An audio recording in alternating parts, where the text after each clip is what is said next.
Oke, baiklah. Assalamualaikum warahmatullahi wabarakatuh. Waalaikumsalam warahmatullahi wabarakatuh.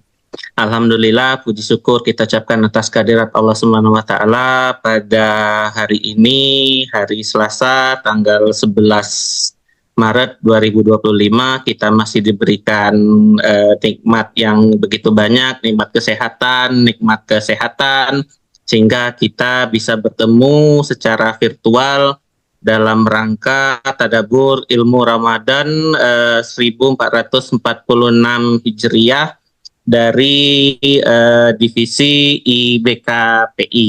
Salam bertasalam selalu kita kirimkan kepada junjungan kita Nabi besar Muhammad Sallallahu Alaihi Wasallam dengan mengucapkan Allahumma sholli ala Muhammad wa ala ali Muhammad. Semoga kita diakui sebagai umatnya dan kita mendapatkan syafaatnya di hari akhir nanti. Amin. Allahumma amin.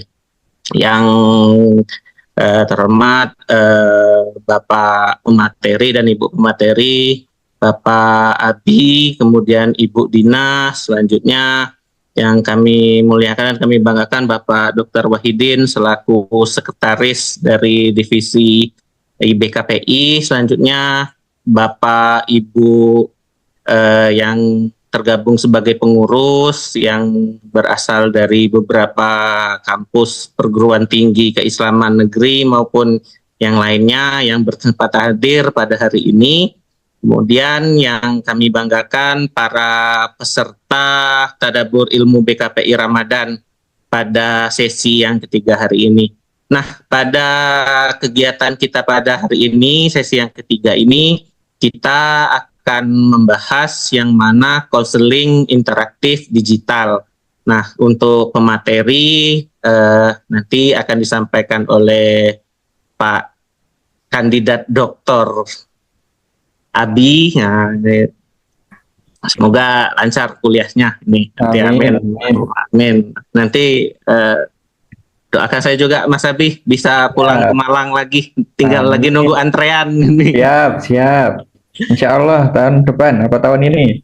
Amin. Tinggal nunggu ACC Pak Rektor lagi. Oke, untuk mempersingkat waktu, langsung saja kami serahkan kepada Pak Abi selaku pemateri pertama. Nanti akan bergabung juga Ibu Dina Hajah dari IAIN Curup yang akan menjadi pemateri kedua. Untuk Pak Abi, kami persilahkan. Baik, terima kasih Mas Farid atas sudah difasilitasi begitu untuk menyampaikan materi. Nanti saya diberi waktu berapa menit, Mas Farid? Kalau lihat dari durasinya sampai jam 11 mungkin sekitar 20 menitan lah Mas, apa 30 menit nanti. Oke. Baik, siap. Saya mohon izin untuk share screen ya. Monggo Mas.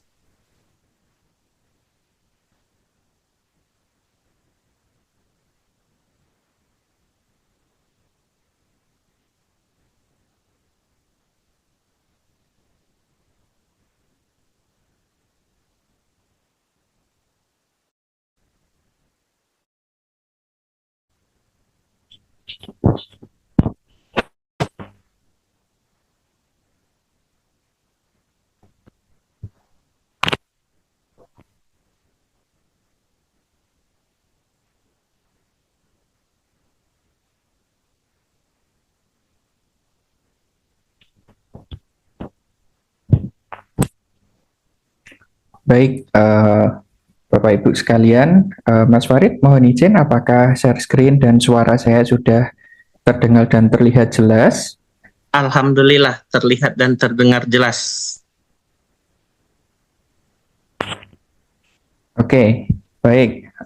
Alhamdulillahirrahmanirrahim. Bapak Ibu sekalian dan juga teman-teman sekalian, pagi hari ini kita masih diberikan nikmat oleh Allah untuk saling bertemu, bermuajahah, dan juga alhamdulillah di bulan yang penuh keberkahan ini kita masih diberikan kesempatan untuk saling bertukar informasi dan juga mengembangkan ilmu kita. Dan pagi hari ini kita dipertemukan di kegiatan dapur ilmu BKPI gitu yang diselenggarakan kerjasama dari Forum Bimbingan Konseling Pendidikan Islam Indonesia. Hari ini saya bersama Bu Dr. Dina akan menyampaikan mengenai konseling digital interaktif begitu. Sedianya memang saya berada di urutan kedua begitu setelah Ibu Dr. Dina menyampaikan materi yang berkaitan dengan mungkin berkaitan dengan ontologi dan epistemologi dari konseling online ini. Nah, kemudian saya menyambung begitu berkaitan dengan strategi, etika, dan juga bagaimana efektivitas dari konseling online. Nah, namun karena Ibu Dina ini nampaknya nanti insya Allah akan segera menyusul untuk gabung, maka kemudian saya ditukar guling begitu kira-kira untuk menyampaikan terlebih dahulu. Bapak Ibu semuanya, berkaitan dengan konseling online ini, saya kira Bapak Ibu juga sudah sangat familiar begitu ya, karena kita hidup di era digital, di mana semua kecanggihan teknologi itu berada di genggaman kita, Bapak Ibu semuanya.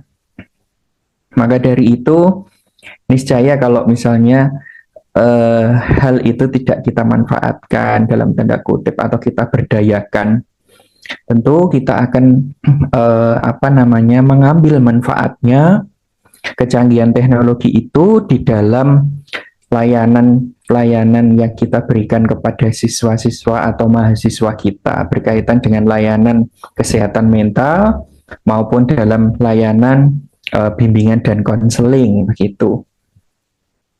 Nah, Bapak Ibu semuanya, di dalam konseling online ini sebetulnya bukanlah sebuah hal yang baru begitu.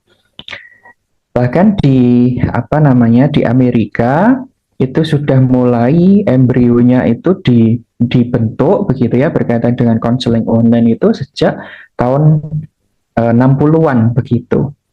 Dan kemudian berlanjut begitu sampai prosesnya hari ini.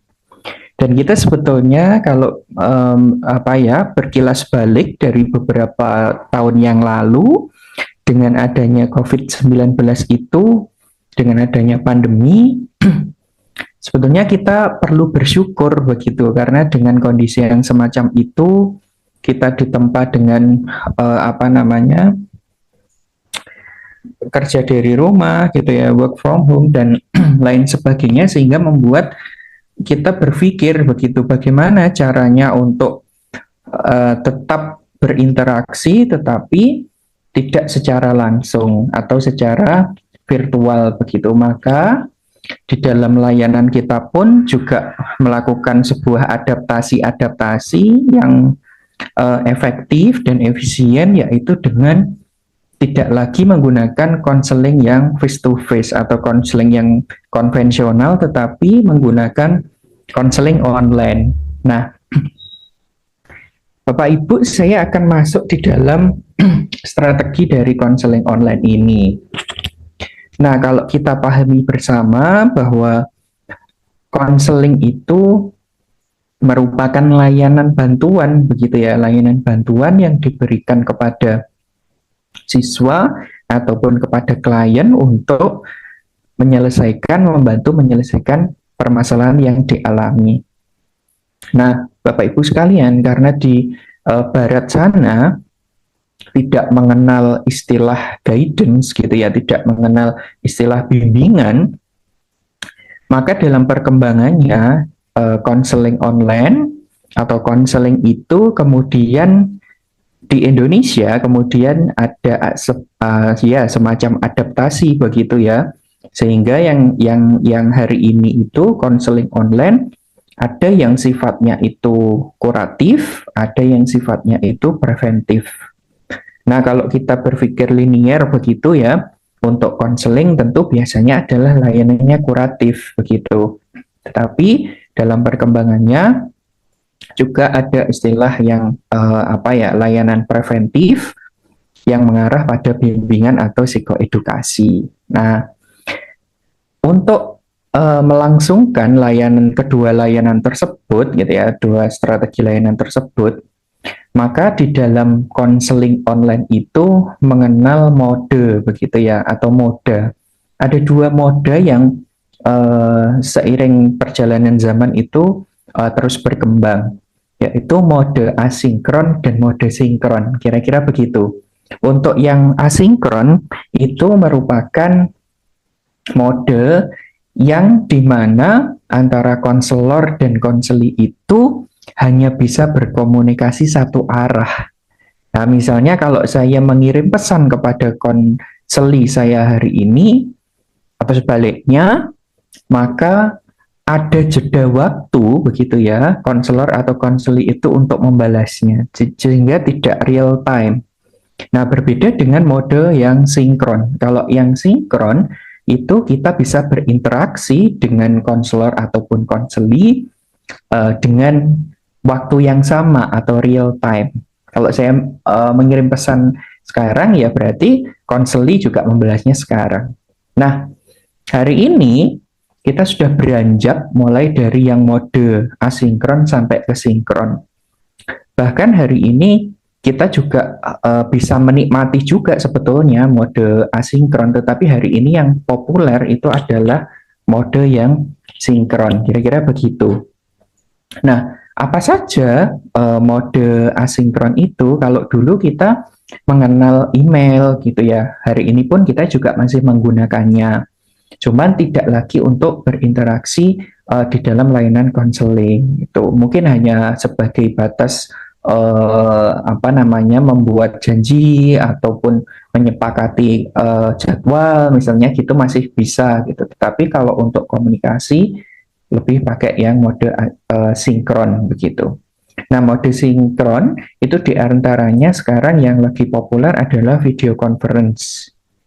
Seperti yang kita gunakan hari ini gitu, pakai Zoom ataupun pakai Google Meet yang populer. Ataupun bahkan kita juga bisa menggunakan WhatsApp sebagai media untuk komunikasi dengan konseli. Di sana kita bisa mengirimkan teks, gambar, video, bahkan musik kayak gitu. Kemudian kita juga di dalam mode sinkron juga ada hotline. Ya, ini basisnya adalah telepon. Lalu hari ini di tahun sekitar 2000 ke atas, kalau teman-teman waktu itu ingat dengan boomingnya game Pokemon Go, nah itu salah satu perkembangan teknologi yaitu augmented reality. Nah, sekarang ada juga yang virtual reality dari perkembangan AR menjadi VR gitu ya. Nah, kemudian itu adalah mode yang bisa digunakan.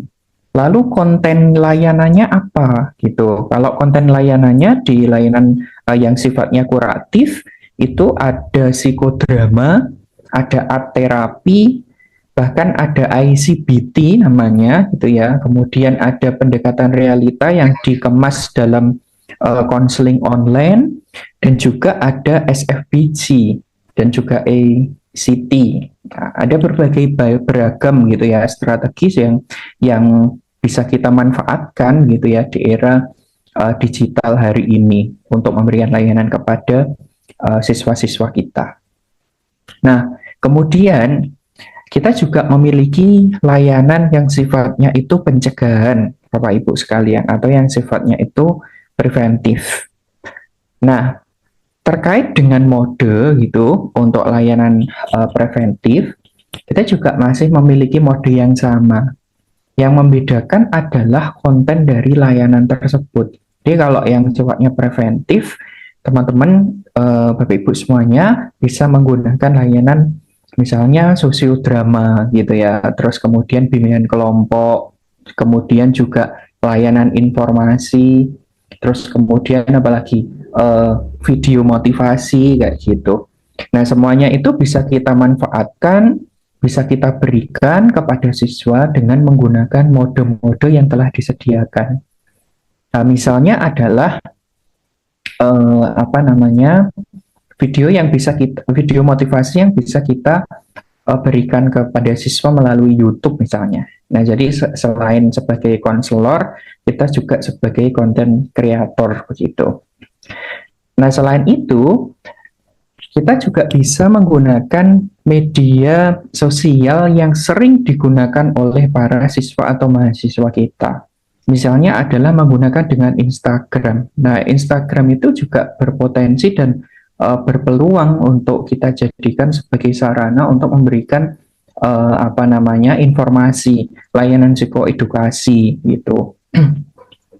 Itu yang bisa kita gunakan di dalam memberikan layanan kepada siswa, baik yang sifatnya itu kuratif maupun sifatnya itu preventif gitu.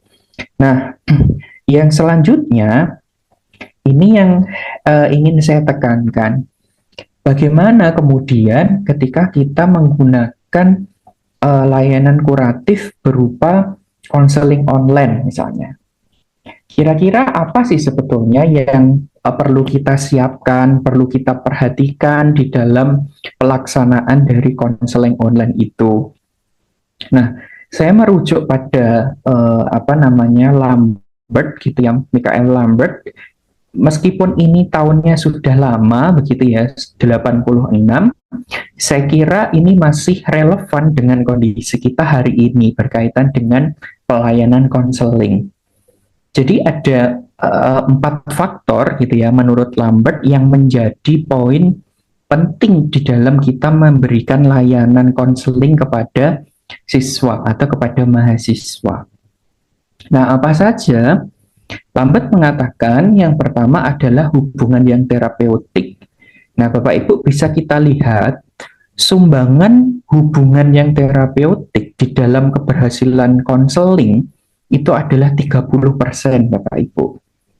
Nah, kemudian yang kedua adalah pendekatan dan teknik konseling. Kalau pendekatan dan teknik konseling, sumbangannya adalah 15%. Jadi, pendekatan yang kita gunakan, teknik yang kita pilih untuk memberikan intervensi kepada siswa atau konseli kita, itu memberikan sumbangan 15%. Lalu yang 15% berikutnya apa? Adalah harapan dari konseli. Jadi ada harapan untuk sembuh, harapan untuk berubah, seperti itu. Itu memberikan sumbangan 15%. Dan yang paling besar itu adalah justru kondisi ekstra terapeutik atau kondisi dari konseli itu sendiri.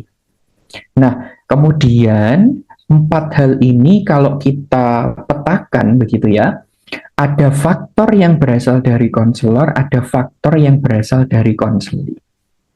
Nah, pertanyaannya, faktor mana yang bisa kita maksimalkan untuk supaya konseling online ini bisa berhasil atau sukses, kira-kira begitu, atau efektif gitu. Nah, maka kita bisa memaksimalkan dari faktor yang berasal dari konselor, Bapak Ibu semuanya. Nah, yang mana? Nah, kira-kira kalau kita petakan, yang 2 di atas gitu ya, itu adalah yang dari faktor konselor, dan yang 2 di bawah itu adalah dari faktor dari konselinya. Maka kita harus memaksimalkan faktor yang dari konselor.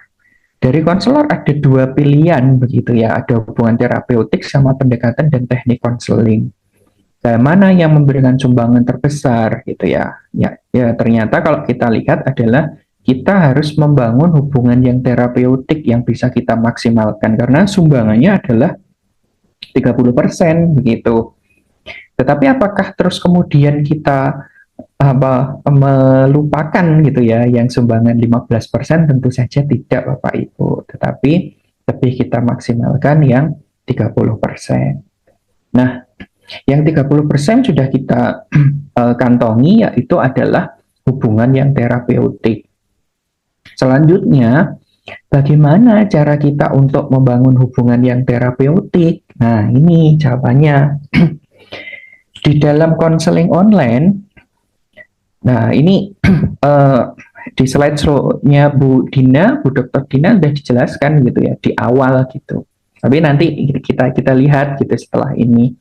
Beliau menjelaskan begitu bahwa salah satu tantangan dari konseling online adalah keterbatasan kita untuk membaca atau menganalisa bahasa nonverbal dari konseling kita. Jadi kita hanya memaksimalkan bahasa yang verbal begitu.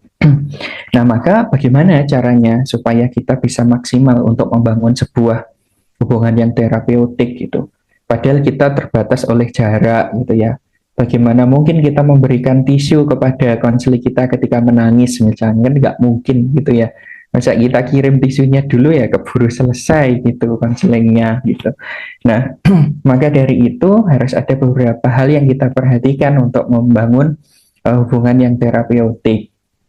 Yang pertama adalah kita harus memiliki sikap profesional gitu ya, sikap yang hangat kepada konseling kita. Kalau Rogers gitu ya, Carl Rogers mengatakan bahwa seorang konselor yang baik itu harus memiliki 3 sikap dasar gitu. Yang pertama adalah empati, yang kedua adalah genuine, dan yang ketiga adalah unconditional positive regard atau menerima tanpa syarat gitu ya. Yang pertama empati. Nah, artinya bahwa seorang konselor online atau konselor digital itu harus memiliki kepekaan di dalam dirinya, harus memiliki perasaan yang kuat gitu ya. Bagaimana sih kita itu memahami kondisi dari konseli itu gitu ya, ikut merasakan apa yang dirasakan oleh konseli kayak gitu. Tentu hal ini berbeda dengan simpati. Kalau simpati, ambil contoh kalau konselingnya menangis, nah kita ikut menangis. Tapi bukan itu yang diharapkan. Jadi ketika konseling kita menangis, maka kita juga ikut merasakan bagaimana kesedihan atau kegundahan yang dialami oleh konseli itu. Nah, itu yang merujuk pada sikap empati. Nanti kalau kita misalkan konselingnya menangis dan kita juga ikut menangis, nah maka nanti kalau ada orang yang tahu lah ini konselornya yang mana kok nangis dua-duanya gitu. Nah maka dengan demikian kita harus punya sikap yang profesional, empati. Yang kedua adalah genuine. Nah, genuine atau menunjukkan sikap yang asli, betul-betul original gitu ya, tanpa dibuat-buat atau tanpa pura-pura gitu ya. Jadi kita harus genuine, apa adanya. Tidak perlu ketika konseli kita yang datang itu adalah putranya pejabat, terus kemudian kita berdandan yang berlebihan begitu ya, menyiapkan ruangan yang berlebihan, tidak perlu begitu ya. Tetap menjadi apa adanya, tetapi tetap juga profesional. Yang terakhir adalah menerima tanpa syarat atau unconditional positive regard. Nah, ini bagaimana? Yaitu adalah menerima bagaimana bentuk dan sikap dari konseli itu apa adanya. Maksudnya adalah apapun kondisi konseli yang datang, siapapun konselinya yang datang, kita harus bersikap yang ya membantu gitu, tidak lagi misalkan kalau yang datang adalah atau yang kita ajak konseling adalah anak yang dalam tanda kutip gitu ya dilabeli oleh orang-orang sekitar adalah orang nakal, maka bukan berarti kemudian kita bernada lantang gitu ya untuk menyambut kehadirannya, tidak begitu ya. Jadi kita menerima bahwa memposisikan bahwa konseli, semua bentuk konseli yang datang, semua kondisi konseli yang datang itu dalam rangka untuk meminta bantuan kita. Jadi kita harus menerimanya dengan sangat baik. Nah, itu adalah sikap yang perlu dimiliki oleh konselor online gitu ya, atau konselor digital. Itu sikapnya ada 3 itu. Kemudian ada sebuah keterampilan yang memang perlu dikuasai oleh konselor online atau konselor digital. sekiranya saya menandai ada 6 hal ini yang paling penting. Tapi nanti teman-teman juga bisa mengembangkannya gitu. Nah, dari pengalaman saya, yang pertama adalah ini adalah kontak mata Bapak Ibu. Di dalam konseling online ketika kita menggunakan video conference seperti hari ini, alangkah lebih baik ketika konselor itu tidak hanya memperhatikan konseli melalui layar monitor, tetapi sesekali atau banyak kali gitu ya, kita harus memandang kamera Bapak Ibu. Memandang kamera, karena ketika kita memandang kamera, seperti saya sekarang sedang memandang kamera, itu yang nampak di layar monitor Bapak Ibu seperti saya betul-betul memandang Bapak Ibu semuanya. Tapi beda lagi kalau saya mengalihkan pandangan saya sekarang itu ke layar monitor. Nah, kalau saya memandang layar monitor, maka yang nampak di layar konseli adalah saya seolah-olah tidak memandang Bapak Ibu dengan cermat begitu. Nah, maka kontak mata itu juga perlu diperhatikan di dalam proses layanan konseling online. Lalu yang kedua adalah gestur tubuh. Nah, ini juga perlu kita perhatikan sama-sama. Gestur tubuh kalau kita konseling online ya biar tidak capek, tidak perlu yang tegak-tegak Bapak Ibu ya, tetapi santai, tetapi juga tidak terlalu santai gitu ya. Kalau terlalu santai ya pasti saya bersandar begini. Kalau bersandar berarti kan artinya seolah-olah wah ini tidak menghargai konseli ini gitu ya. Nah, kemudian yang ketiga adalah mimik muka kita gitu ya. Ketika menyambut konseli ataupun ketika konseling ya sebaiknya kita memberikan ketika penyambutan kita memberikan wajah yang mimik muka yang ramah, yang penuh senyum gitu ya, seolah dengan hangat menyambut kehadirannya untuk melakukan proses konseling online. Kemudian kita juga menyesuaikan dengan kondisi yang saat itu terjadi, konteks pembicaraannya apa kita harus sesuaikan. Kalau misalnya konteks pembahasannya sedang membahas kegundahan, kesedihan, kegelisahan, maka kita sebagai konselor juga jangan senyum gitu ya, kita harus menyesuaikan gitu, kondisinya. Lalu yang keempat adalah nada bicara. Ketika kita melakukan konseling online, ya sebetulnya sama dengan konseling konvensional yang face to face gitu. Nada bicara juga perlu kita tata, kita atur sehingga pas dengan kondisi atau konteks pembicaraan dari konselingnya. Ketika konseli itu menceritakan sesuatu hal yang bahagia, tentu kita juga merespon dengan nada yang bahagia juga, dengan gestur yang bahagia, dengan mimik muka yang lebih riang kayak gitu. Begitupun sebaliknya ketika konseli bercerita mengenai kegelisahan atau kesedihannya. Dan yang terpenting lagi adalah kita harus menjadi seorang good listener gitu ya, atau mendengarkan dengan baik apa yang disampaikan oleh konseli kita. Lalu yang selanjutnya adalah respon tepat gitu ya, dari apa yang dibicarakan oleh konseli kita. Langsung. Kalau ini berarti adalah terkait dengan bagaimana kita menguasai teknik komunikasi kita. Jadi bisa Tuh. Nah, selanjutnya saya akan masuk ke bagian etika konseling online, Bapak Ibu semuanya. Ini yang hal kedua yang penting gitu ya, ketika kita melakukan konseling online. Jadi ada etika yang perlu kita jaga bersama-sama untuk menciptakan hubungan profesional di dalam proses konseling kita.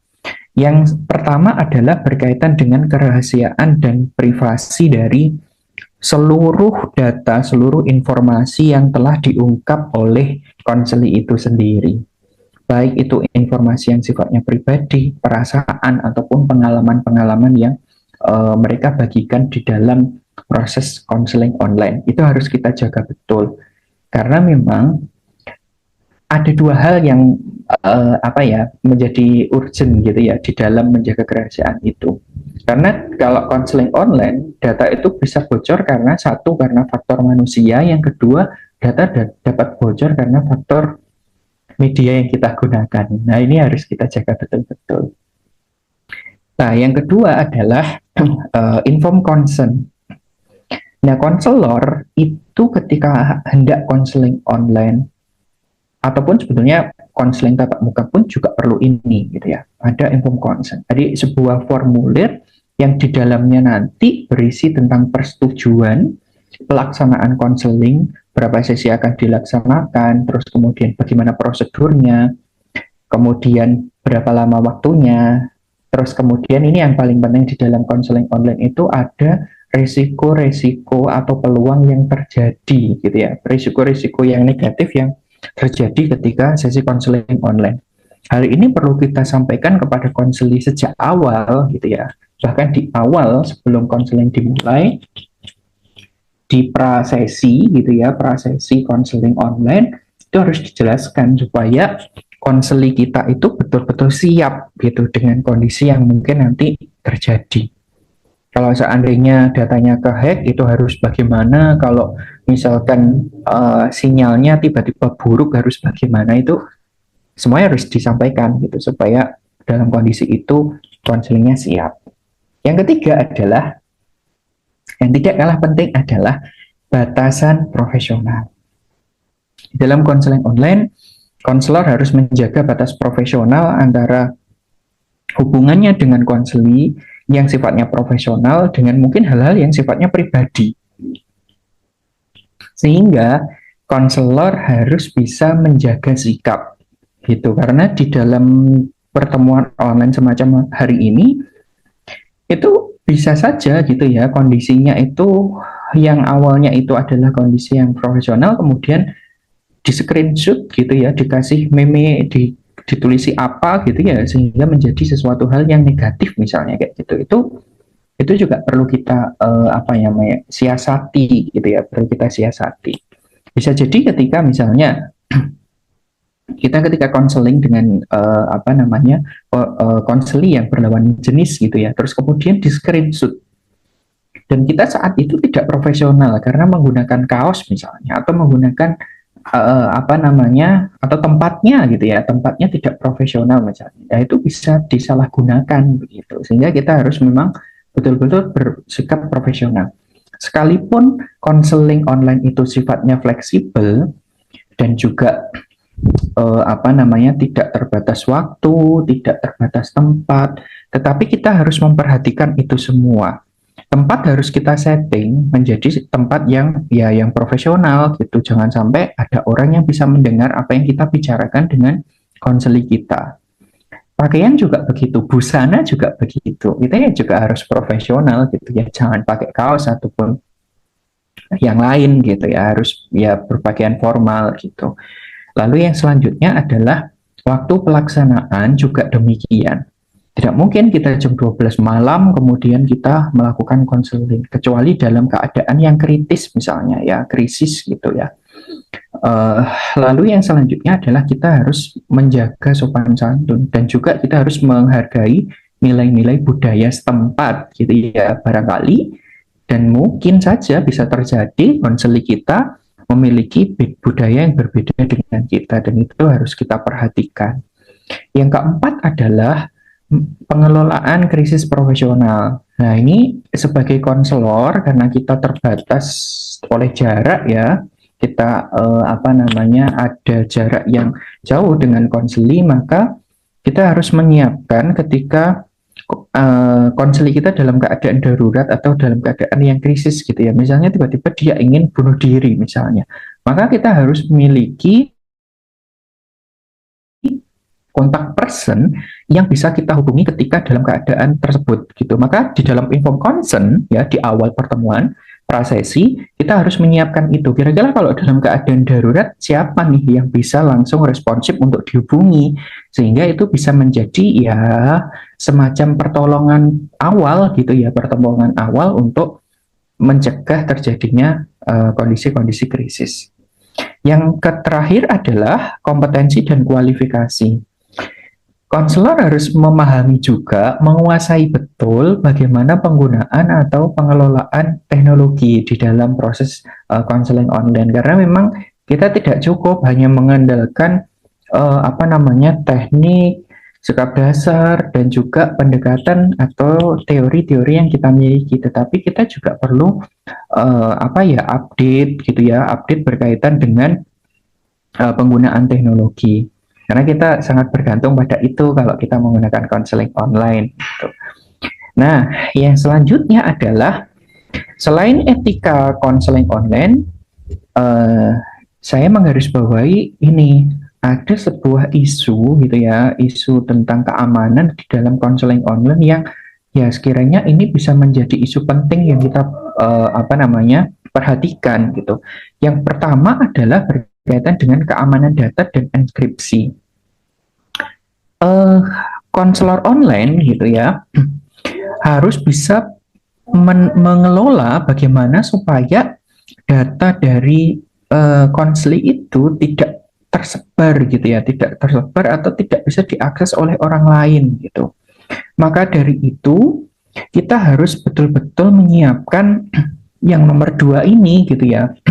Ketika kita ingin konseling online, maka kita harus memastikan bahwa platform yang kita gunakan itu memang betul-betul aman, gitu ya.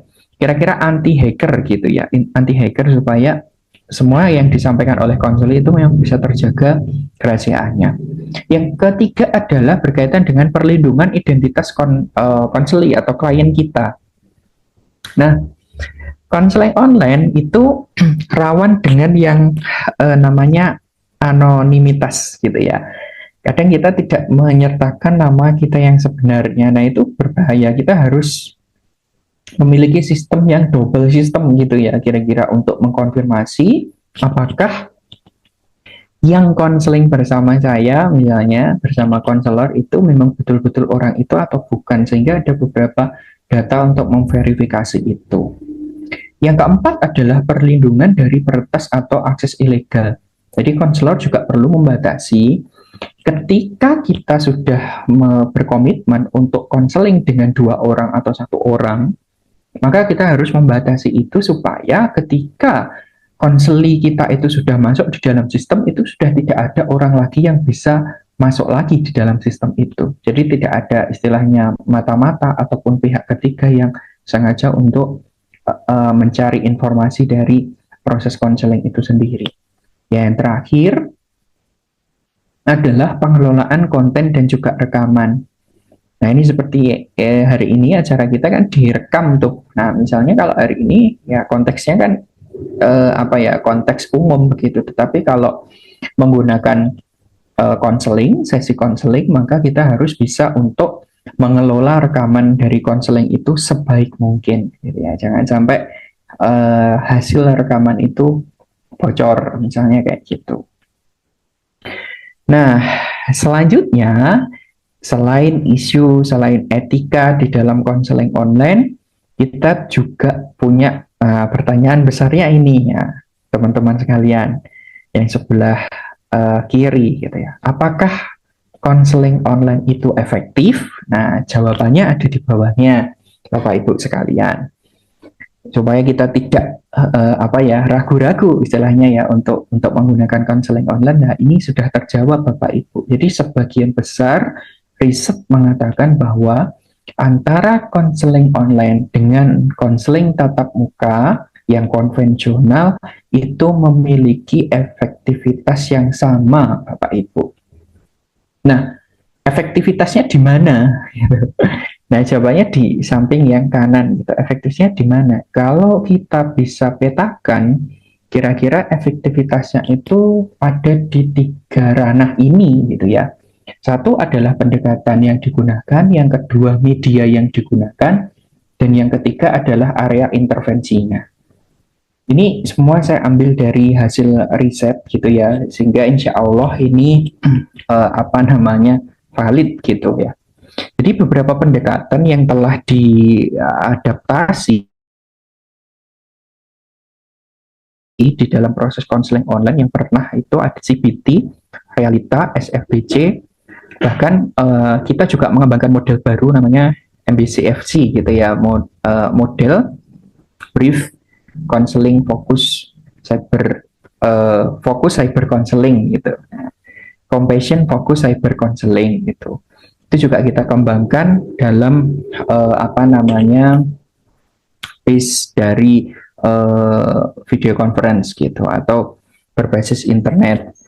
Dan yang selanjutnya kita juga mengembangkan model MKO STFS. Jadi itu adalah model konseling online gitu ya, dengan single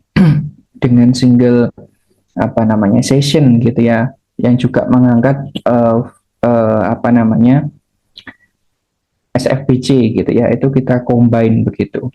Kemudian juga ada yang namanya ACT gitu, yang merupakan perkembangan dari CBT gitu. Dan masih banyak sebetulnya pendekatan-pendekatan yang bisa kita terapkan di dalam konseling online.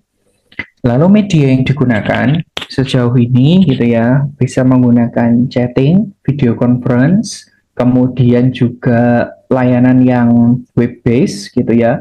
Terus kemudian ada Android, sama juga augmented reality sama virtual reality.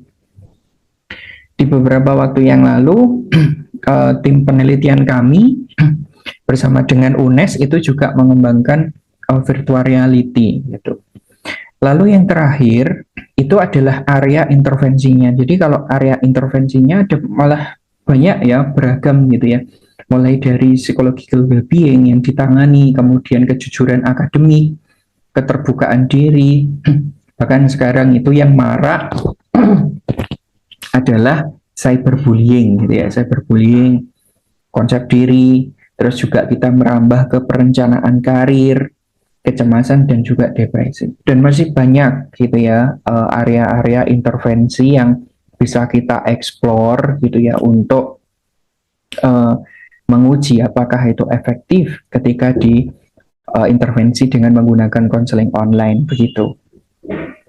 Nah, yang selanjutnya setelah kita menemukan kita punya wawasan mengenai efektivitas dari konseling online, maka seharusnya kita tidak perlu ragu lagi untuk menggunakan konseling online. Nah, yang selanjutnya adalah sebetulnya posisinya dari cyber counseling itu kalau di dalam konseling yang berbasis Islam itu di mana tempatnya gitu ya.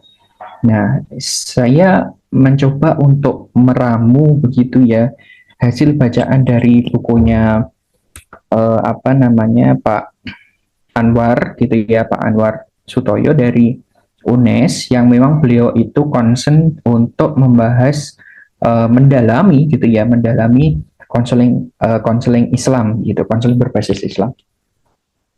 Nah, kira-kira kalau saya membaca bukunya, kemudian saya ramu bagaimana tempat atau posisi dari cyber counseling itu adalah seperti bagian ini, Bapak Ibu sekalian.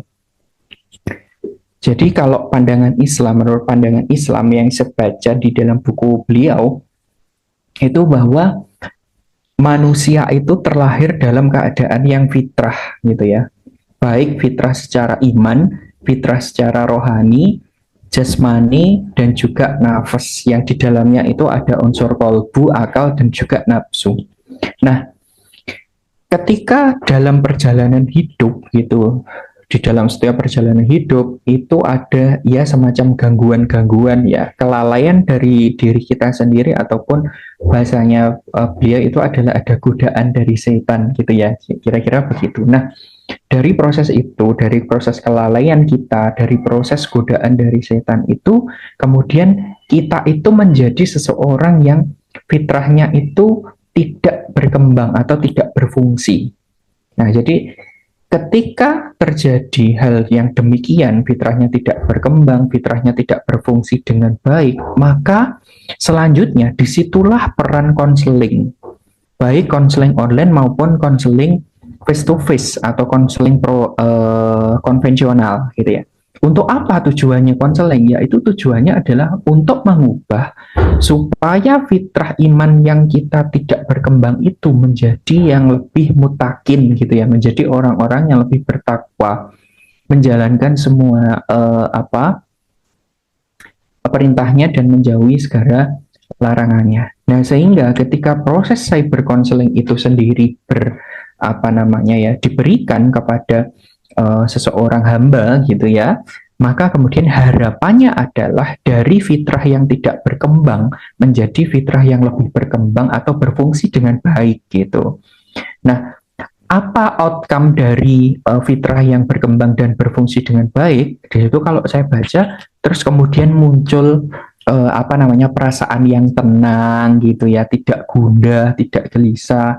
Terus kemudian kita ridho dengan pertolongan Allah, kita percaya bahwa dalam keadaan apapun, ketika kita memiliki iman, ya pasti kita dapat, insya Allah dapat ridho atau pertolongan dari Allah.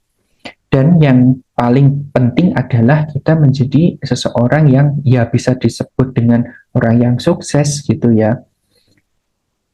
Seperti setiap doa-doa kita gitu ya, Robbana atina fid dunya hasanah gitu ya, wa fil akhirati hasanah wa qina adzabannar, kira-kira begitu. Sehingga nanti pada puncak dari tujuan kita gitu ya, puncak dari tujuan kita untuk menjadi seorang yang mutakin itu adalah kita mati dalam keadaan yang husnul khotimah. Nah, kira-kira begitu proses dari perjalanan kita dan posisi dari konseling online di dalam setiap perjalanan hidup kita gitu. Nah, kemudian Bapak Ibu sekalian, saya ingin memberikan sebuah mungkin ini sebuah bahan diskusi begitu. Bagaimana kemudian kita nanti akan menaikkan gitu ya, dan juga membentuk eksistensi dari bimbingan dan konseling itu sendiri yang kaitannya adalah dengan konseling online itu. Kita harus bergerak kemana, kita harus ngapain gitu ya, setelah kita tahu bagaimana proses-proses dari konseling ini akan berkembang gitu. Nah, yang pertama adalah memang kalau kita lihat dari sejarahnya, kita itu konseling online itu sudah mulai untuk dirintis gitu ya, mulai dari tahun 60-an gitu di Amerika. Kalau ini saya memberikan roadmap secara global ya Bapak Ibu. Ya kira saya refleksikan begitu, kira-kira bentuknya seperti ini kira-kira nanti gitu ya. Tapi ini menjadi bahan diskusi. Boleh juga Bapak Ibu membantah hal ini begitu ya. Ini hanya reka-reka prediksi saya begitu. Apa yang harus kita lakukan gitu. Nah, kemudian hal itu terus berkembang gitu ya. Di tahun 80-an gitu, kita masih punya simple robot chat gitu ya. Karena kita di tahun-tahun itu ya, waktu itu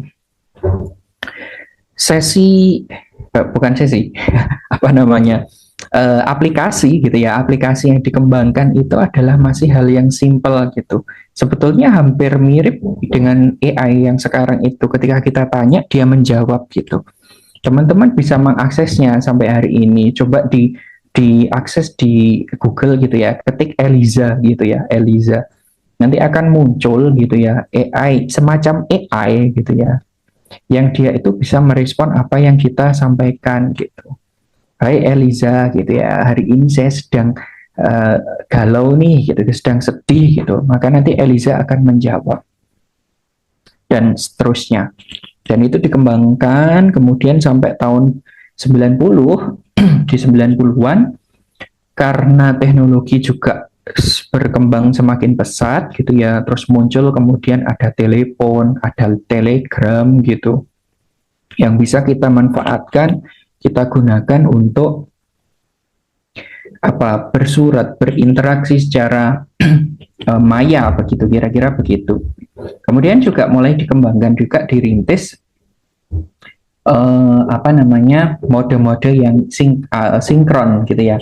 Seperti misalnya kita bisa melihat apa yang sinkron itu, misalnya telepon gitu ya. Telepon itu sudah mulai untuk dikembangkan, handphone mulai sudah dikembangkan juga gitu ya. Meskipun yang punya handphone ya saat itu adalah ya orang-orang yang ya apa namanya yang sudah mapan gitu ya. Oke. Kalau kita mungkin di tahun-tahun 2000 baru mengakses itu semuanya. Nah, di tahun 2000 itu sudah mulai pergerakannya adalah mulai kita mengembangkan gitu ya, mulai menggunakan juga yang mode sinkron. Karena dianggap yang asinkron sudah tidak interaktif lagi gitu, maka kemudian beralih ke sinkron. Di tahun 2010 ke atas, mulai lagi diperkenalkan dengan augmented reality dan juga virtual reality. Termasuk di dalamnya ada gamification.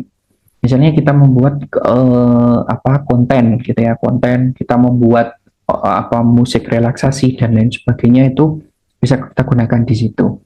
Nah, di tahun 2020 layanan konseling kita itu juga sudah mulai untuk menggunakan artificial intelligence gitu.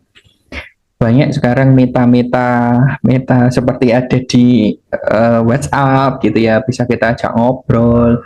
Terus kemudian di ChatGPT misalnya bisa kita ajak ngobrol juga gitu ya. Saya kira itu juga peluang gitu yang perlu kita manfaatkan gitu.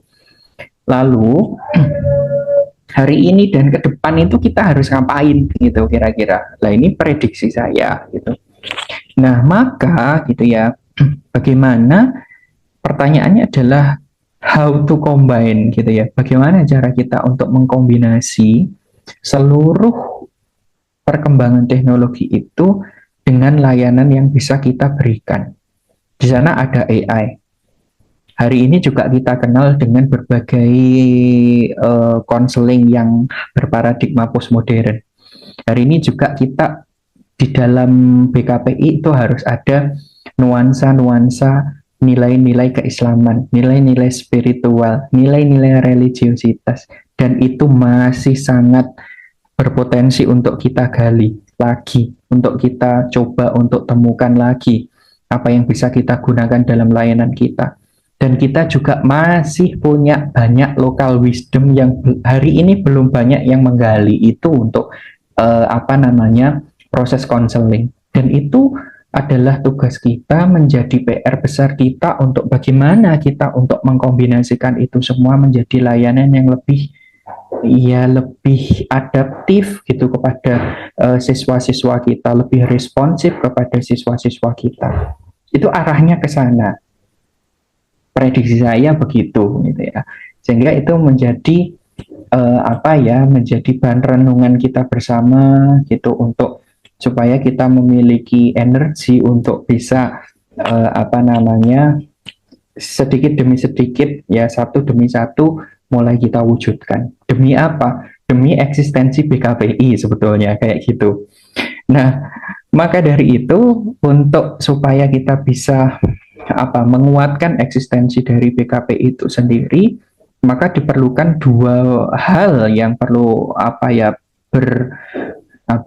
berkolaborasi dengan sangat baik, yaitu adalah dari tataran akademisi dan juga dari tataran praktisi. Ada dua hal itu yang memiliki tugas masing-masing, peranan masing-masing.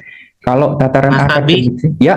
Ngapunten Mas, bisa dipersingkat lagi, kita berkaitan dengan durasinya Mas. Oh siap, ya. Ini kurang 2 slide, insya Allah. Oke, Mas. Ya, oke. Baik, di tataran akademisi, maka kemudian kita bisa sampaikan untuk mengembangkan grand teori yang bisa menguatkan konteks keislaman kita. Kita juga bisa melakukan inovasi gitu ya, menggali lagi pendekatan dan teknik yang bisa kita kembangkan yang berbasis Islam. Selain itu juga kita melakukan eksperimen, menguji bagaimana keampuhan, keefektifan dari teknik yang atau pendekatan yang telah kita kembangkan. Dan juga yang berpeluang di dalam tataran akademisi itu juga adalah bisa penelitian mengenai etika dan juga keamanan dari cyber counseling itu sendiri, dan juga kolaborasi secara internasional. Nah, tugas teman-teman yang dari praktisi di sekolah-sekolah, maka harus bisa memanfaatkan konseling itu sebagai layanan yang lebih responsif dan juga fleksibel. Selain itu, bisa kita gunakan sebagai layanan untuk mempromosikan layanan kesehatan mental yang ya lebih menarik lagi gitu. Ya, kemudian ini ada beberapa riset gitu ya, konseling online dalam konteks Islam. Kalau saya telusur dari secara global, secara internasional, memang hari ini belum banyak tentang penelitian itu jika dibanding dengan pendekatan-pendekatan Barat. Maka kemudian mulai dirintis beberapa riset-riset yang berasal dari Indonesia ataupun beberapa negara gitu ya, yang fokus untuk membahas konseling Islam itu sendiri. Dan ini ada beberapa hal gitu ya, mulai dari zona yang ada di Europe, di Eropa, kemudian ini ada Pak Abdurrahman yang ada di Indonesia, dan lain sebagainya gitu ya. Saya sendiri juga sudah mulai gitu ya untuk merintis gimana untuk mengeksplorasi dari konteks keislaman gitu. Nah, dengan hal ini Bapak Ibu semuanya, maka ya secara bersama-sama kita harus bisa bagaimana menguatkan eksistensi dari BKPI itu sendiri. Nah, saya kira begitu Bapak Ibu semuanya hal yang bisa saya sampaikan. Dan ini yang terakhir adalah sebagian besar gitu ya yang saya sampaikan itu telah kami rangkum begitu ya dalam sebuah tulisan gitu ya, atau dalam sebuah buku konseling online yang saya tulis dengan Bapak Mula Warman dan teman-teman sekalian. Barangkali nanti Bapak Ibu untuk mendalami hal itu ya bisa membeli bukunya gitu ya, beli bukunya baik lewat online ataupun bisa kontak saya gitu. Terima kasih Bapak Ibu semuanya. Semoga apa yang saya sampaikan sedikit ya, namun insya Allah padat dan bermanfaat. Terima kasih. Kurang lebihnya mohon maaf. Saya akhiri. Wassalamualaikum warahmatullahi wabarakatuh. Saya kembalikan ke Pak Mas Farid. Waalaikumsalam warahmatullahi wabarakatuh. Terima kasih penjelasan dari Mas Abi. Bagi Bapak Ibu sekalian atau rekan-rekan sekalian yang ingin bertanya bisa menuliskan terlebih dahulu bisa di kolom chat atau juga di kolom Q&A. Nanti ketika pemateri selanjutnya menjelaskan, kita bisa Mas Abi bisa menyiapkan untuk respon dari pertanyaan-pertanyaan tersebut. Oke, selanjutnya Ibu Dina sudah bergabung. Assalamualaikum Ibu. Waalaikumsalam warahmatullahi wabarakatuh. Sehat Bu? Alhamdulillah sehat, Mas Alhamdulillah. Farid. Kandidat dokter nih ya. Iya. Mas Abi agak tidak dokter Bu, Farid Oh belum iya Bu. iya. Oke, segera menyusul ya. Amin, amin. Hari ini jadi kayak suatu kebanggaan, ini kayak reuni.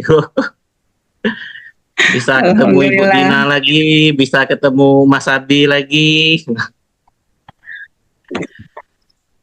Oke, untuk selanjutnya sebelumnya mohon maaf ya tadi Ibu ya, sayangnya Ibu Iya nggak apa-apa. yang Mm-mm. menjadi pemateri pertama tadi karena waktu sudah mulai, akhirnya Mas Abi yang duluan menyampaikan materi tadi Bu. Terima kasih Pak Adi. Lebih ke filsafat.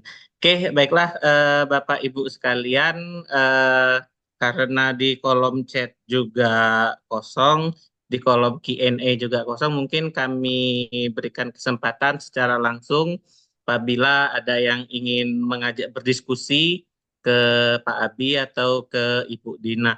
Oh ya, untuk presensi tadi sudah disiapkan oleh Pak Sekjen, mungkin beberapa saat lagi akan di-share untuk link presensinya.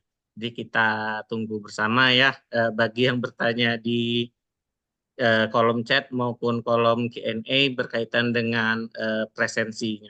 Kita tunggu saja.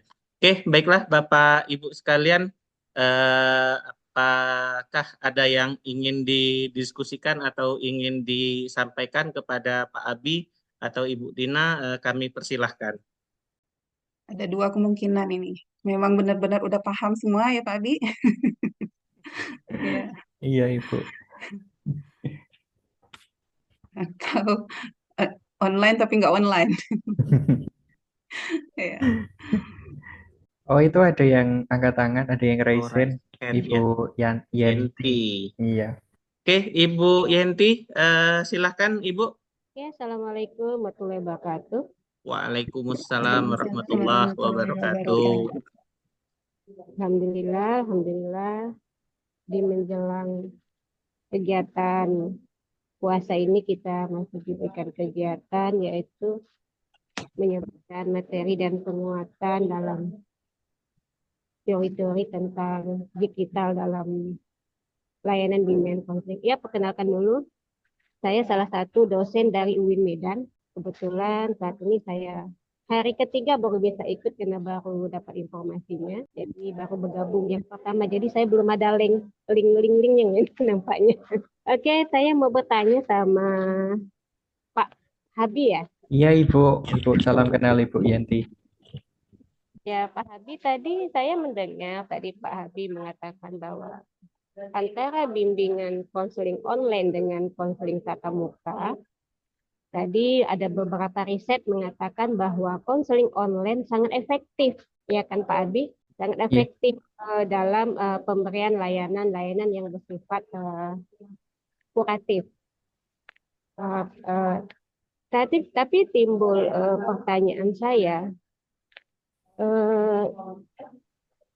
kalau kita katakan sesuatu itu efektif, berarti memang betul-betul bahwa layanan konseling online ini betul-betul sudah dapatlah dipergunakan sebaik mungkin.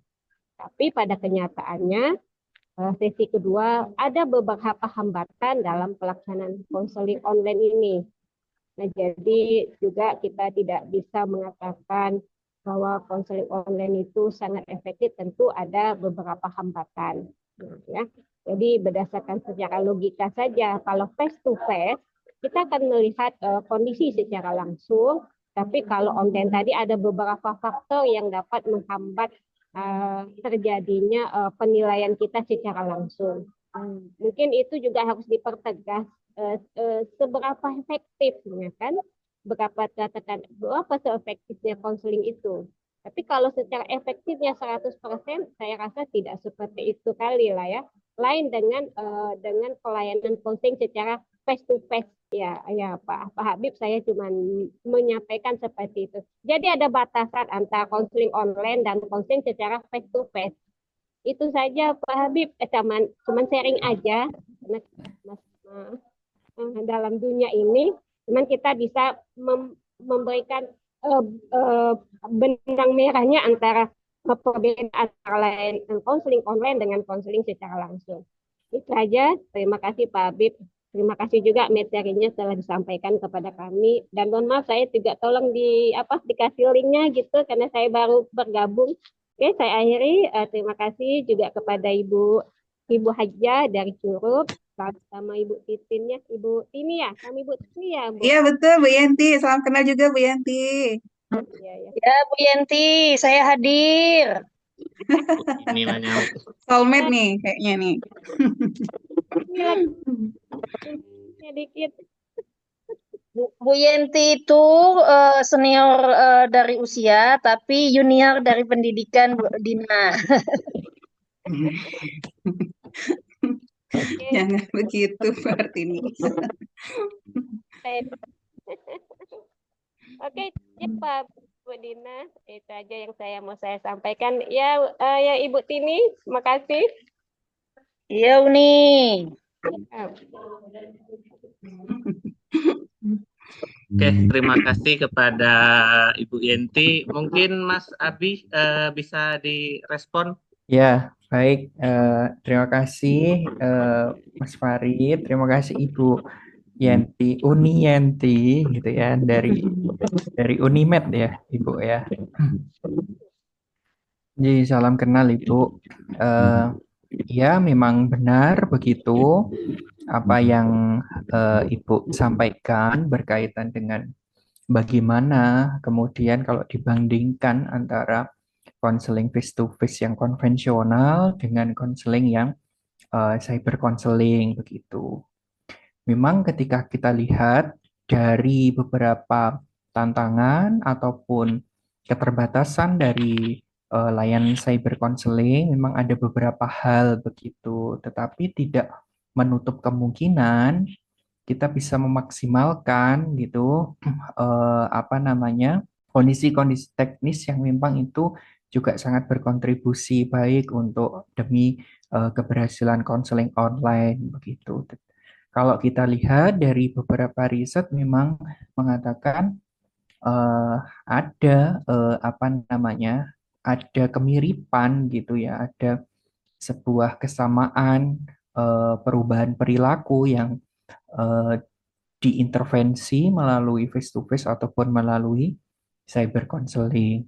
Tetapi memang benar yang Ibu sampaikan bahwa konseling cyber itu memang sejatinya tidak akan pernah bisa menggantikan konseling tatap muka atau konvensional konseling. Karena memang posisi dari cyber counseling itu sendiri hanya sebagai delivery system ketika dalam kondisi yang memang tidak memungkinkan kita untuk melakukan face to face.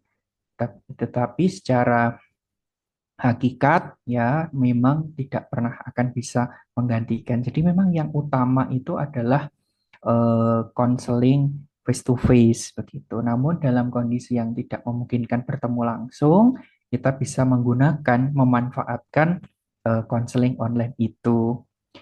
Dan eh, mulai gitu ya, mulai dari tahun 60 sampai hari ini pun masih terus bergulir bagaimana untuk menguji begitu keefektifan dari konseling online itu. Dan saya kira itu menjadi sebuah peluang besar bagi peneliti untuk melakukan proses pengembangan inovasi ataupun proses eksperimen untuk menguji bagaimana kemanjuran atau keefektifan dari konseling online tersebut. Jadi sifatnya satu delivery system, yang kedua adalah sebagai alternatif lain untuk memberikan layanan intervensi baik secara preventif ataupun secara kuratif. Saya kira begitu apa namanya yang bisa saya respon dari apa yang isu yang disampaikan oleh Ibu Yenti atau Uni Yenti. Terima kasih, saya kembalikan ke Mas Farid. Oke, terima kasih Mas Abi. Mungkin Ibu Dina juga ingin merespon, Bu. Ya, mungkin yang saya baca terkait dari penelitian-penelitian konseling digital ini ya, jadi lebih kepada penelitian untuk terapis dan kesehatan mental. Jadi saya baca itu ada beberapa penelitian untuk mengatasi masalah zikopenia ya. Nah, zikopenia yaitu sangat efektif sekali ya menggunakan konseling digital kemungkinan besar. Jadi kliennya itu adalah enggan datang ke konselor gitu ya, tidak punya waktu datang ke konselor sehingga dia minta konseling itu via ini ya, via online seperti itu. Kemudian ada juga itu terapi autis ya berbasis eh, apa namanya VR ada juga itu. Kemudian terapi untuk insomnia ada juga menggunakan digital online ini gitu ya. Ini mungkin efektifnya di sana gitu ya. Nah, mungkin kita praktisi dalam bimbingan dan konseling di madrasah, di sekolah, ini mungkin akan lebih bagusnya itu mungkin apa tadi hybrid itu ya, hybrid counseling itu.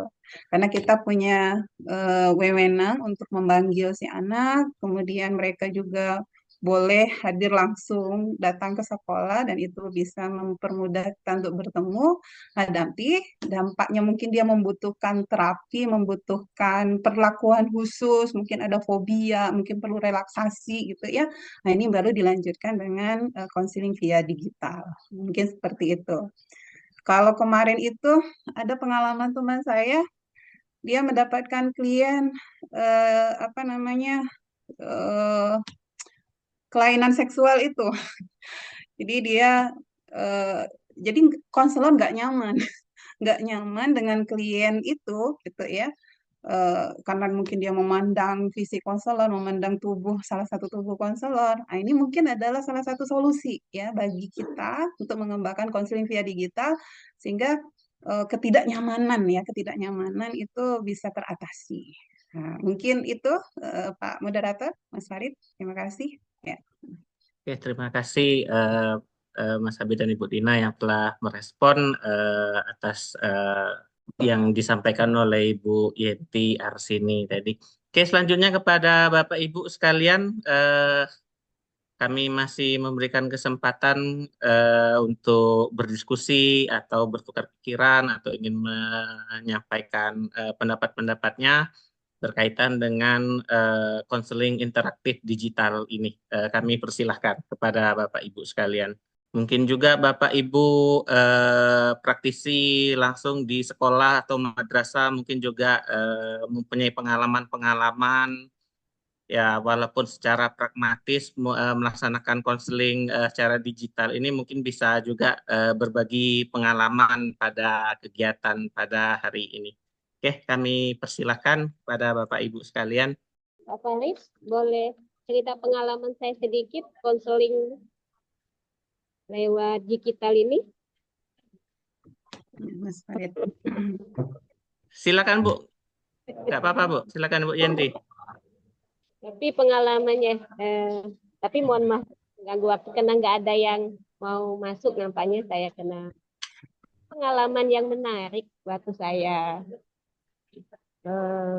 pernah ke PLBK. Dulu kan belum menggunakan handphone, masih telepon ya Ibu Haja sama Ibu Pak Habib. Waktu itu memang kita selalu memberikan nomor handphone kepada siswa atau mahasiswa kita. Memang betul yang disampaikan oleh Ibu Haja tadi. Ada yang kondisi yang tertentu yang menyebabkan klien kita atau siswa kita tidak mau menyampaikan secara langsung. Dia menyampaikan permasalahannya lewat telepon. Ini kejadian SMA bawa perubahan, misalnya dia mengalami satu perilaku terhadap dirinya. Yang anehnya yang kita dulu kita tidak membataskan waktu, memang konselor tidak boleh membataskan waktu. Yang membuat saya kaget itu dia mau nelponnya di atas jam 11 gitu kan. Jam 11 malam gitu kan. Sehingga kadang sampai ya namanya nelpon kadang sampai lewat jam 12 malam gitu kan. Nah, hal itu yang menyebabkan kondisi kita sebagai konselor agak apa ya, agak terganggu. Tapi kata Pak Habib tadi dalam masalah layanan online ini kan kesiapan konselornya harus. Nah, itu pengalaman saya yang luar biasa. Mau ditolak nggak enak, besoknya mau diterima juga kondisi waktunya. Malam itu pengalaman saya Ibu Yadina waktu penggunaan layanan melewat media telepon. Itu satu. Dan lagi dari segi waktu teleponnya itu mereka sukanya nelponnya di malam hari ya kan. Nah, kita pun tidak bisa menolak. Mungkin hal-hal seperti itu yang pengalaman saya pertama memberikan layanan secara media telepon. Mungkin ada juga mungkin dosen atau guru yang juga mengalami permasalahan gitu. Jadi permasalahannya bagaimana kita ingin membataskan waktu dan menolak itu juga sampai sekarang saya juga memikir juga kadang gitu gimana kita bisa nggak seorang konselor ini nggak boleh nelpon di batas waktu jam 11 ke atas. Padahal kondisi klien itu dia enjoy konselingnya di atas jam 12. Nah gitu. Ya, ya. Yang itu yang menyebabkan kami juga aduh gimana ini ya, gimana ya nah, gitu ya kan. Mungkin itu pengalaman saya Pak Habib sama Ibu Haja. Mungkin sharing aja ya gitu. Oke, terima kasih Bu Yenti. Mungkin kalau anak-anak itu nelponnya malam itu nunggu paket malam dulu. Kalau nelpon di prime time itu pulsanya Masya Allah itu akan gerus. Jadi mungkin nunggu paket malam dulu jam 11 atau paket sahur untuk kuota malam. Ya, itu untuk kalau nelpon tengah malam. Ya, sangat berkesan sekali mungkin pengalaman dari Bu Yenti yang mana secara mengedepankan sisi profesionalisme untuk tetap merespon apa yang ingin disampaikan oleh konseli atau kliennya walaupun tengah malam. Oke. Selanjutnya kami berikan lagi kepada Bapak Ibu sekalian apabila ada yang ingin berbagi cerita, berbagi kisah seperti Bu Yenti atau juga ada yang ingin didiskusikan atau ingin bertanya juga, silakan kami masih memberikan kesempatan kepada Bapak Ibu sekalian. Kami persilahkan. Ada yang konseling dengan ChatGPT nggak, Pak Moderator? Wah, ini konseling dengan Iya, karena saya pernah melihat reel yang sedang apa namanya jadi FYP gitu ya. Jadi dia dimarah sama istrinya. Baik, Bu. Ini Halo, siapa? Assalamualaikum.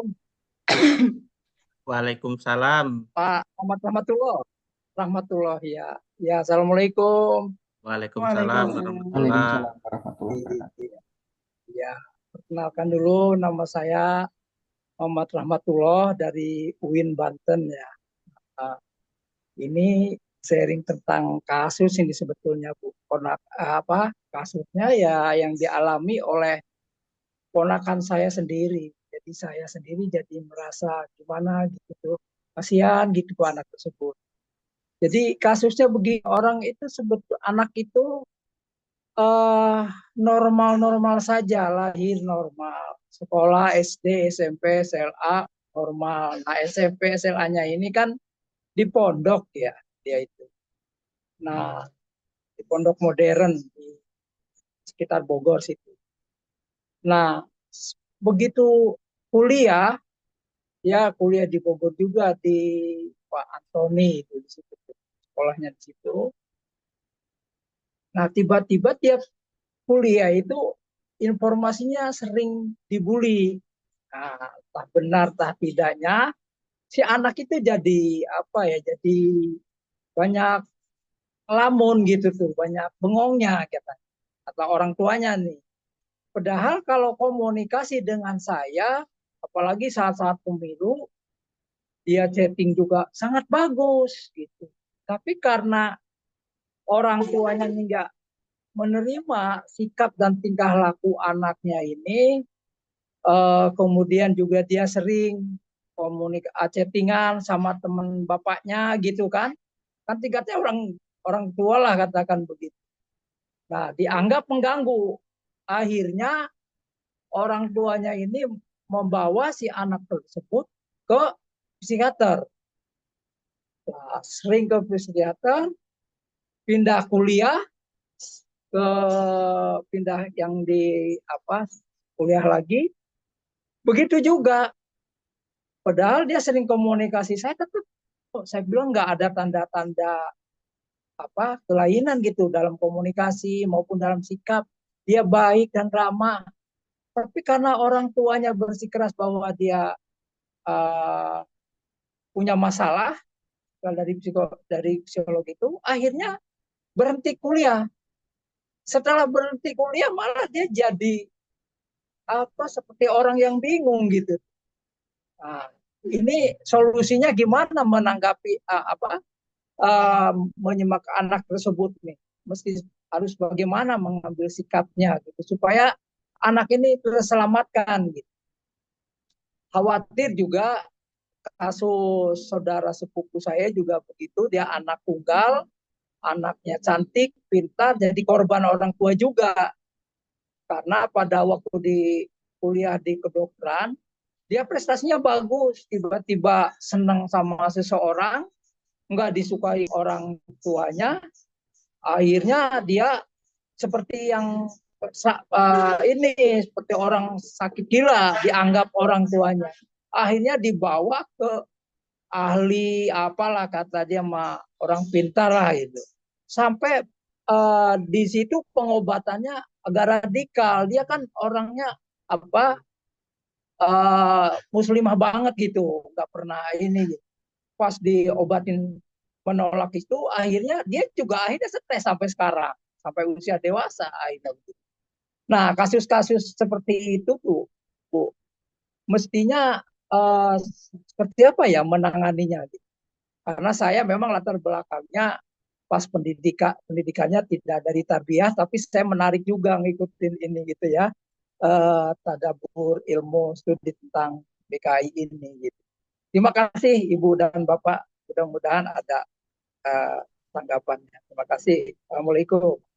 Waalaikumsalam warahmatullahi wabarakatuh. Pak Wabarakatuh. Rahmatullah, ini bisa langsung penerapan konseling interaktif digital ini sepertinya.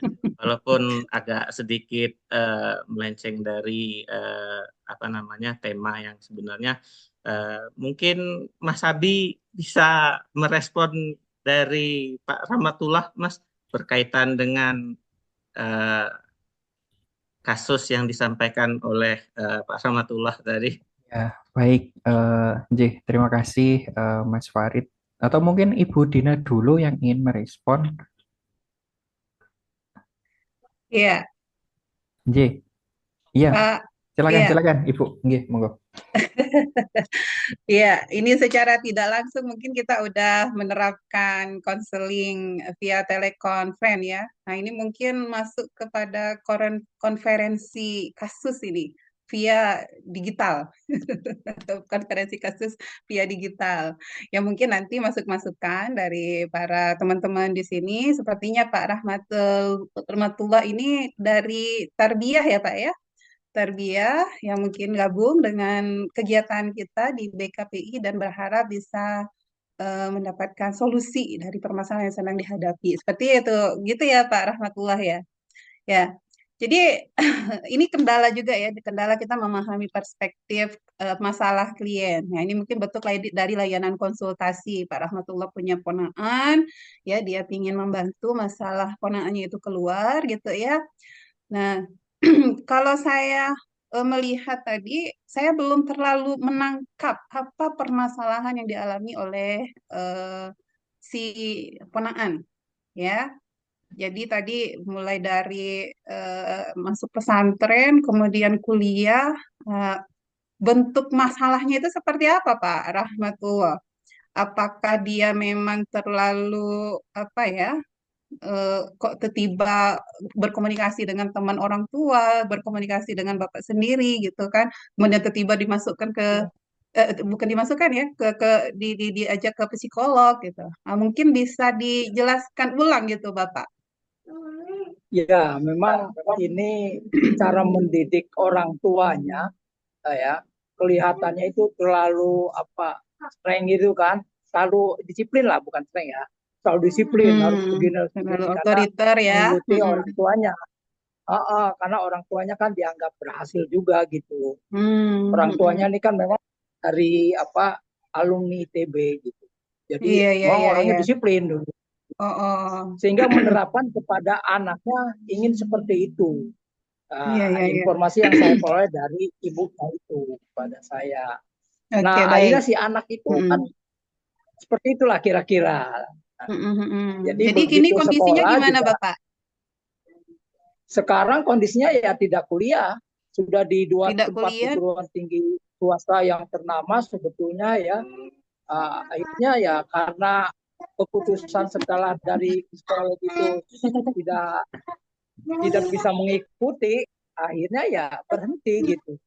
Ya sekarang sama orang tuanya diberikan usaha sebagai apa laundry gitu kan, tapi ya tetap juga si anak itu ya orang nggak mau ke situ, orang lain juga yang melaksanakan. Jadi kondisinya seperti itu anak itu. Iya. Ya. Ya, kalau masukan dari saya, Bapak Rahmatullah, Ya. jadi anak ini perlu diajak komunikasi. Dia perlu diberikan ruang untuk mengungkapkan semua pikirannya, emosinya, keinginannya. Mungkin bisa dengan Bapak, mungkin bisa dengan orang tua gitu ya. Mungkin bisa dibawa kepada konseling keluarga. Jadi memang diajak berdiskusi ya. Karena di saat kita memberikan ruang komunikasi, memberikan ruang diskusi, kesempatan dia untuk berbicara itu adalah merupakan bentuk penghargaan kita kepada dia. Dan itu adalah salah satu solusi efektif untuk mengatasi permasalahannya, ya. Nah, jadi kalau saran saya ini ya Pak ya, Bapak berikan Ya, kesempatan untuk dia bercerita lebih banyak gitu ya, apa keinginannya, apa cita-citanya, apa yang ingin dia kerjakan, kemudian kenapa orang tuanya kok tidak memperbolehkan, kenapa sampai kita membicarakan mungkin efek-efek dari apa yang dia lakukan gitu kan, dari perspektif orang tuanya mungkin seperti itu. Nah, jadi kayaknya itu adalah tekanan psikologis, tekanan pikiran, tekanan keinginan, tekanan cita-cita yang tidak tersampaikan. Nah, itu ya Pak ya. Nah, jadi perlu ya, diajak komunikasi lebih dalam lagi. Itu menurut saya. Terima kasih. Ya, ya. Terima kasih Ibu. Ya, tapi ya. terima kasih Ibu. Terima kasih Bu Dina. Mungkin Mas Abi Ya, mau menambahkan. baik, terima kasih kesempatannya yang diberikan Mas Farid. Saya serujuk dengan apa yang disampaikan Ibu Dina. Terima kasih Pak Rahmatullah, salam kenal. Saya Pak Abi. Eh, Kalau saya lihat begitu ya, saya menerka-nerka dari apa yang Bapak sampaikan begitu berkaitan dengan tuntutan orang tua, terus kemudian si anak kemudian mencari alternatif lain untuk dia bercerita begitu ya, mengungkap apa yang menjadi kegelisahannya kayak gitu, tekanan yang ada di dalam dirinya itu memang ya kalau sepintas begitu, tetapi behind itu semuanya kan kita tidak tahu begitu ya masalah apa. Memang untuk bisa menjawab itu harus diapakan ya memang kita harus setidaknya kita harus bertemu dan melaksanakan sesi konseling atau sesi konsultasi mungkin dengan orang tuanya gitu. Tetapi kalau boleh saya memberikan gambaran awal begitu, tidak begini. Tidak semua orang hari ini itu mengenal bagaimana posisi peran dari ketiga bidang ilmu yang nampaknya juga mirip-mirip beririsan begitu antara konselor, kemudian psikolog, kemudian juga psikiater gitu. Dan ini tentu menjadi PR besar kita sebagai seorang konselor yang bergerak di bidang konseling begitu. Nah, kenapa? Ini pertanyaan sederhana saja Bapak Ibu ya. Misalnya kayak gini. Kalau orang sakit gitu ya, kalau orang sakit itu kira-kira untuk mencari pertolongan perginya kemana gitu. Pasti ada dua hal begitu ya. Kalau sebagai yang sifatnya mungkin adalah yang medium gitu ya, mungkin kita akan pergi ke apotek begitu, karena kita tahu, oh ini sakit saya ini dan obatnya kira-kira begini, kita pergi ke apotek. Atau pilihan kedua, yang advance, misalnya kita pergi ke dokter dan lain sebagainya kayak gitu. Nah, tetapi hari ini orang awam begitu ya, orang-orang pada umumnya gitu, belum mengenal bagaimana sih kalau seorang itu bermasalah gitu. Itu harus pergi kemana gitu. Mesti yang terlintas di benaknya adalah, oh kalau nggak ke psikolog, wah ini berarti agak parah nih ke psikiater kan. Ya, pasti pilihannya begitu. Tetapi yang perlu kita pahami bersama adalah bahwa setiap permasalahan itu akan memiliki latar belakang yang berbeda dan kondisi yang sangat berbeda. Dan ada tiga hal yang berpotensi untuk kita temui. Ada konselor, ada psikolog, ada psikiater.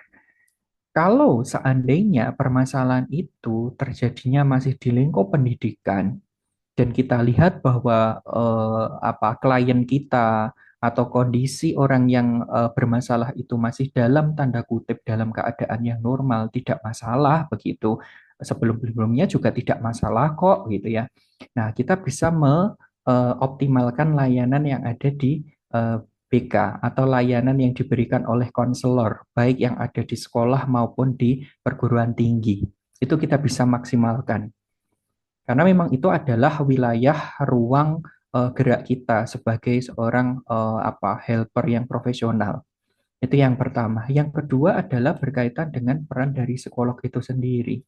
Mungkin saja kalau memang hal itu, masalah itu terjadi dan ternyata itu di luar konteks pendidikan, tidak ada sangkut pautnya dengan pendidikan, katakanlah orang tuanya juga butuh untuk komunikasi, konsultasi, boleh gitu ya, boleh menggunakan psikolog gitu. Karena di sana antara konselor dan psikolog itu interaksi dalam intervensinya hampir serupa Bapak Ibu sekalian gitu.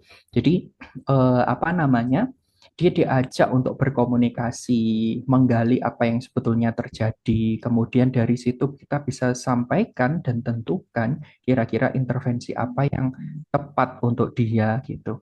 Tetapi beda lagi ketika masalah itu memang sudah sangat kompleks dan ya ini yang membedakan antara psikiater dan yang lain.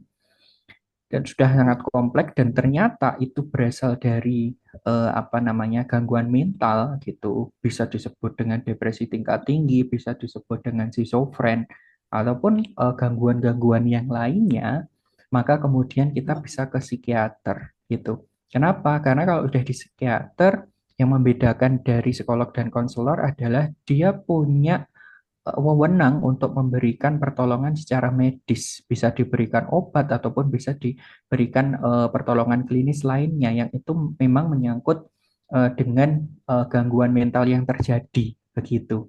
Nah, yang menjadi masalah adalah ini pernah ada pengalaman begitu Bapak Ibu, hampir sama gitu ya, punya klien kemudian ternyata itu dituntut oleh orang tuanya gitu ya, sehingga dia depresi dan akhirnya sama orang tuanya sendiri itu dia sendiri kemudian ke psikolog dan naik ke psikiater gitu. Nah di psikiater dia hanya diberikan obat untuk menenangkan diri, tetapi tidak banyak dilakukan komunikasi, intervensi yang sifatnya komunikasi. Nah, kemudian gitu ya, di lain kesempatan dia datang begitu, dia cerita gitu ya, dicerita banyak panjang lebar gitu dan dia sampaikan bahwa Iya saya betul Pak tanya Abi. gitu. Iya, Kalau saya, lihat dari oh, kalau lihat dari komunikasi dan sebagainya dia normal-normal aja itu. iya, Hanya mungkin orang tuanya hanya hanya konsul ke psikolog itu dan betul, hanya itu satu saja, tidak mencoba ke yang lain cara lain karena memang betul. orang tuanya agak aneh menurut saya gitu. Bukan berarti aneh, Bapak. Ya, mungkin keterbatasan informasi begitu ya. Memang tidak banyak orang yang tahu dan itu memang masih menjadi PR kita bersama bagaimana mengeksiskan dari layanan konseling khususnya di konselor itu sendiri, di BK itu sendiri begitu. Nah, tadi gitu ya, dia datang kepada saya, terus kemudian wah, dia cerita gitu, saya sudah sampai ke psikolog, saya sudah sampai ke psikiater gitu, dan yang terakhir dia masih jalan ke psikiater, dan dia bilang begitu ya, bahwa Iya. saya di sana tidak banyak ruang untuk bercerita gitu ya. Jadi saya datang kepada Bapak untuk menceritakan semua apa yang saya hari ini sedang terjadi di dalam kehidupan saya begitu. Jadi ya begitu gitu. Memang sama seperti yang disampaikan oleh Bu Dina. Seseorang yang bermasalah itu terkadang butuh significant other yang memang dia percaya untuk mengungkapkan apa yang dia sedang rasakan begitu, dia sedang derita begitu. Dengan seperti itu kita mengenal dengan istilah katarsis begitu ya, mengungkapkan semuanya apa yang dia rasakan. Kemudian barulah kita berikan intervensi yang memang ya sesuai dengan apa yang mereka kondisi yang dia rasakan. Seperti itu Bapak gitu.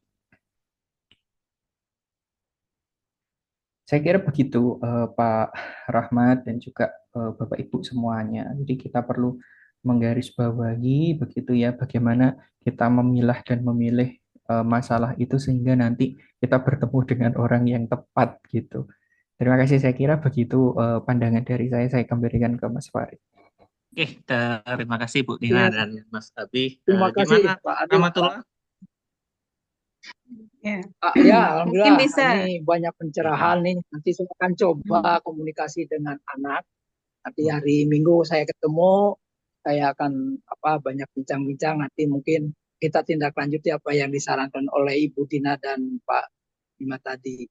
Terima kasih Ibu, Bapak atas pencerahannya. Terima kasih. Assalamualaikum. Waalaikumsalam Waalaikumsalam. warahmatullahi wabarakatuh. warahmatullahi Mudah-mudahan wabarakatuh. lancar ya Pak ya. Amin. Ya, mungkin yang lain mungkin bisa dikasih kesempatan juga. Jadi mungkin bisa jadi ini adalah bentuk dari layanan konsultasi via digital ya.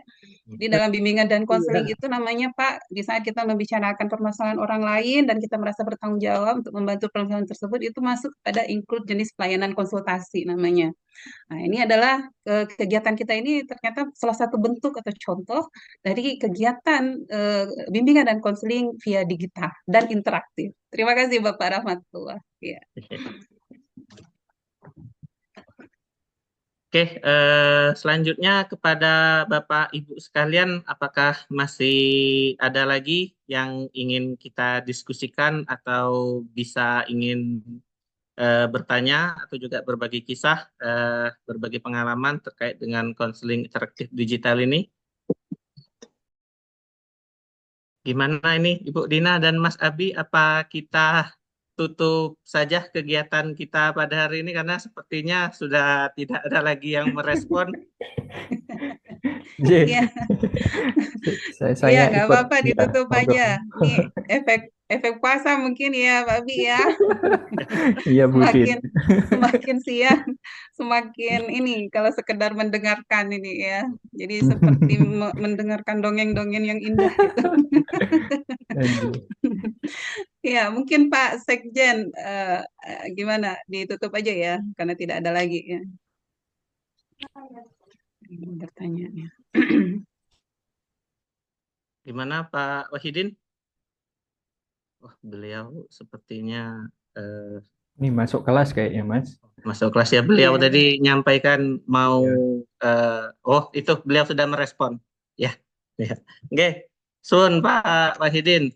Ah, mungkin inilah akhir kegiatan kita pada hari ini. Ini baru sesi yang ketiga. Masih ada sesi-sesi selanjutnya. Mungkin kita selaku dari bagian dari Ikatan Bimbingan Konseling Pendidikan Islam bisa men-share seluas-luasnya kepada jejaring-jejaring kita atau link-link kita sehingga akan bertambah lagi anggota yang bisa mengikuti kegiatan Tadabur Ilmu BKPI Ramadan 1446 Hijriah pada hari ini. Sekali lagi kami menyampaikan terima kasih dan apresiasi yang sebesar-besarnya kepada Ibu Dina, kepada Mas Abi yang telah meluangkan waktu. Terlebih lagi Mas Abi tadi saya sempat dengar menggantikan baru beberapa waktu menjadi pengganti karena Ya. Pak Nikmar Rijal mendapatkan anggota keluarga baru. Jadi Ya, sehingga alhamdulillah. gantikan. Alhamdulillah Mas Abi bersedia. Dan itu juga saya ucapkan terima kasih. Kami juga menyampaikan permohonan maaf ketika menjadi moderator apabila terdapat kata-kata yang kurang pantas, kurang sopan. Ya, saya mengucapkan permohonan maaf. Oke, kami tutup dengan ucapan Assalamualaikum warahmatullahi wabarakatuh. Waalaikumsalam warahmatullahi wabarakatuh. Terima kasih Mas Ya, Fari, makasih Ibu Dina. Pak Abi, sukses selalu. Amin, matur nuwun. Iya. Bu Dina, salam dengan Pak Irwan, dengan Oh iya, dosen-dosen siap seluruh. Mas Farid. Ya. Bu ini tadi ada bergabung. Iya. Mm. Oke. Ibu Dina tadi dapat salam dari Mbak Citra. Oh, Citra. Lampung, iya. iya. Iya, betul. Ya, gimana? Beliau di itu ya? Iya, sekarang jadi teman sekelas Ibu di Oh, Iya. Alhamdulillah, Oke. terima kasih. Salam kembali ya. Ya, siap Ibu, insya Allah. Teman saya waktu S2 itu. Oh, iya. Ya, Oke. S2 dan konselor di Padang kemarin. Iya. Oke. Ya. Oke, terima kasih Ya, Bapak Ibu terima kasih. semuanya. Oke. Prof Ardimen, Prof Amira, terima kasih Bapak Ibu semuanya yang udah gabung. Terima kasih. Nggih, Luar saya biasa, mohon izin. sama-sama. Terima Nggih. kasih. Nggih, Prof. Terima kasih, Ya, Prof. Prof. Nggih. Sehat selalu, Prof. Mohon izin untuk live ya, Bapak Ibu. Ya, Mas Mas Farid, Bu Abi. Tia. Nggih. Sama-sama. Salam sama Mbak Rindi. Nggih, insya Allah. Nggih, terima Oke, kasih. mohon izin juga. Ya, saya mohon Ya, izin juga. Mas Semoga Farid. sehat selalu. Nggih, amin, Ya, amin. amin, amin. Terima kasih, Prof.